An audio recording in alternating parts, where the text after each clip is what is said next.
basketball team is making a habit of trailing at halftime, but sometimes it's not how you start, it's how you finish. The Panthers finished Thursday's game against the University of Tennessee at Martin Skyhawks on a scoring frenzy. Sherman Blandford led the way with a career night, scoring 30 points for Eastern Illinois, but he wasn't the only one shooting well.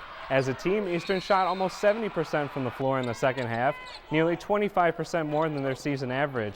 Panthers go on to win 91-79, a season high in points, moving Eastern to 6-5 in the Ohio Valley Conference. Blandford spoke about how he approached the rest of the game after getting into foul trouble early. Those two fouls killed us, so I knew coming in the second half I was going to have to step it up another level if we had to win this game. I knew I had to calm down, settle down, and just make the right plays. I know I probably forced it a couple times, but it's just like as it went on, I just settled myself and got the ones that was good for me. The Panthers are in action tomorrow afternoon against Southeastern Missouri State. That game starts at 2, and you can catch all the action on WEIU or listen in on Hitmix 88.9. The Eastern women follow that game, and it must feel good to be home. The Panthers have only one win on the road this season, but they return home to Lance Arena Saturday against SEMO, where they are 6-3 on the year.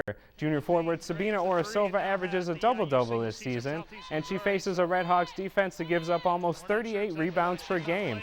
But the Panthers are only 2 weeks removed from a 17-point loss to the same SEMO squad, and Eastern head coach Debbie Black hopes her team remembers that game. The good ones remember who beat you, and I hope that that's how it feels, because they did. They kind of beat us pretty good at the end of the game, and I think that's something that leaves a bad taste in your mouth. And hopefully that we come in remembering that and coming prepared, because it was only 2 weeks ago, so they have to be pretty fresh in their memory. The game will be the last home contest for the Panthers until February 27th, as they embark on a 3-game road trip that starts next Friday against Murray State.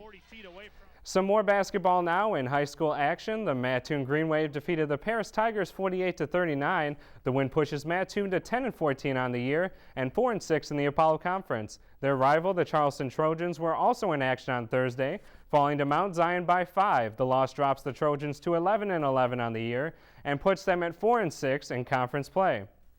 Eastern Illinois quarterback Jimmy Garoppolo has performed in front of scouts before, but now he will get the opportunity to showcase his abilities in front of every NFL team.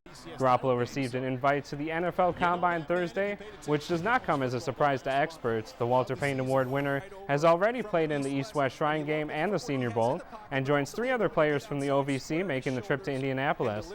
The first day of the Combine starts February 22nd from Lucas Oil Stadium. Eastern Illinois softball opened their season in dramatic fashion. Unfortunately for them, they were on the losing side. The UIC Flames walked off in the first game of the day for Eastern, defeating the Panthers on a 2 RBI double by Courtney Healy. 4-3 is the final there, leading into Eastern's matchup with the IUPUI Jaguars in the second game. That game is still in progress with no score. The Panthers are back in action tomorrow morning against the University of Illinois at 11:30.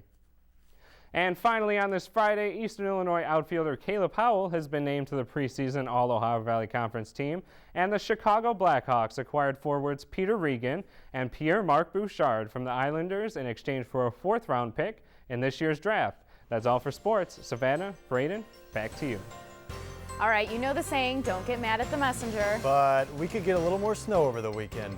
Another check of the Skywatch forecast is coming up. Thanks for watching. This is Newswatch on WEIU. Be sure to log on to our website at weiu.net. And if news is happening in your community, let us know by dropping us an email at news@weiu.net. And coming up later, a brand new episode of Heartland Highways at 7:30. Have a great weekend and join us again on Monday here on the area's only local newscast on PBS.